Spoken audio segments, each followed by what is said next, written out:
Hi there, it's me, your friendly neighborhood otter, Omari. I'm so glad you're here and welcome to today's video. Today, I'll be covering a topic that I find very interesting. Over the 11 years I have been in the furry fandom, I have noticed a wide array of misconceptions, both from inside and outside of furry fandom. So I figured I'd take my shot at clearing up those misconceptions. If you want to help support me and my channel, please like, subscribe, and consider donating to my Ko-Fi page to help me make better content. Anyways, on with the video. Furries think they are animals. Yeah, you heard that one right. This is a real misconception. Mostly among misinformed non-furries who genuinely believe that furries think they are animals. And that's simply untrue. At its core, the furry fandom is just a subculture of people who are interested in anthropomorphic animals. Anthropomorphic animals, of course, being creatures with human characteristics, like standing on two legs, or having facial expressions, or even doing things that humans do. Some popular examples of these cute critters include Nick Wilde from Zootopia, Luna from Hell of a Boss, Robin Hood, and my personal favorite, Simba from The Lion King. We often create our own anthropomorphic animal characters, otherwise known as personas, which is a shortening of furry persona. These personas allow us to represent our own identity in a way that is unique to us. So, oftentimes, the species that is chosen for persona can reflect someone's own personality or traits they wish they had.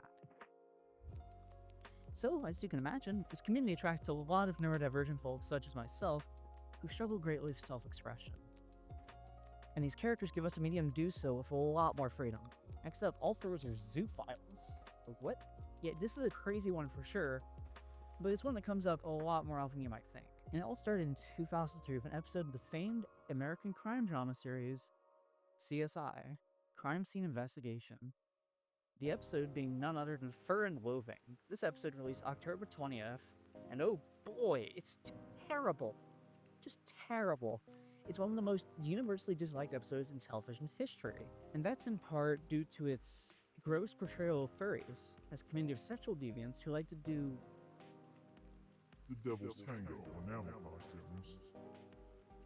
And as a matter of fact, this episode is a scene at a furry convention where attendees are doing a multiplayer devil's tango, if you catch my drift, while making animalistic noises. A very questionable and borderline zoophilic scene if you ask me. You might be wondering, what does this episode have to do with this misconception? Well, in 2003, due to this episode, the furry fandom faced a string of public backlash, and public perception grew steadily more ill and negative.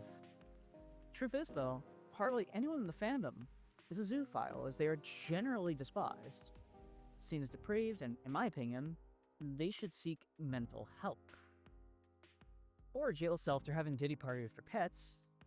Ugh, gross. Let's move on before I flip out the tried and true barf bag.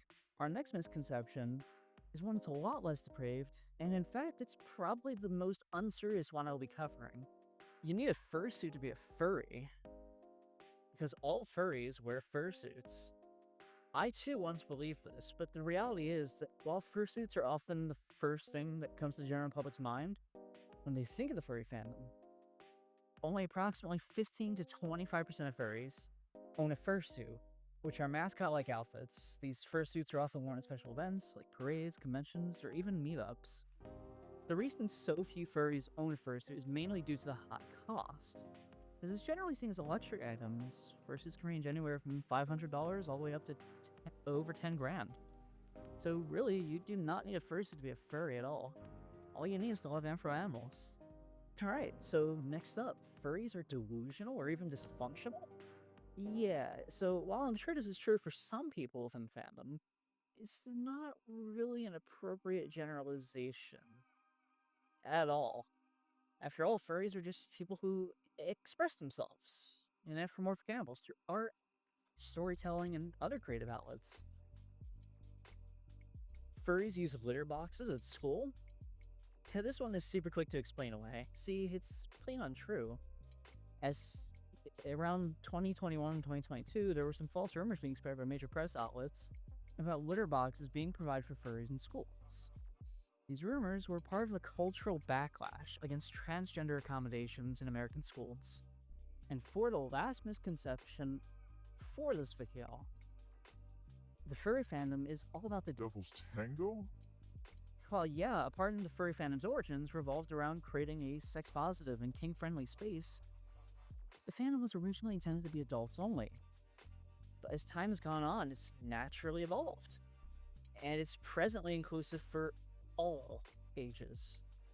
And while yes, adults may engage in consensual activity, bear in mind, minors and asexuals exist within fandom. So, as you can imagine, the Devil's Tango and lewd stuff in general is not what it's all about. It's honestly mostly just about making people happy these days. A lot of fursuiters find joy in just making people smile or giggle, you know? We're entertainers, that's our whole thing. Alright, so that's all the misconceptions for today. I hope you learned something new from this video. Please like and subscribe, it helps me and the channel out a lot. And feel free to join the Discord server, links in the description. If you want to help me make future videos better than ever, please consider donating to my Ko-Fi. Every dollar counts. Anyway, thank you so very much for watching. Stay safe, and peace. Yeah.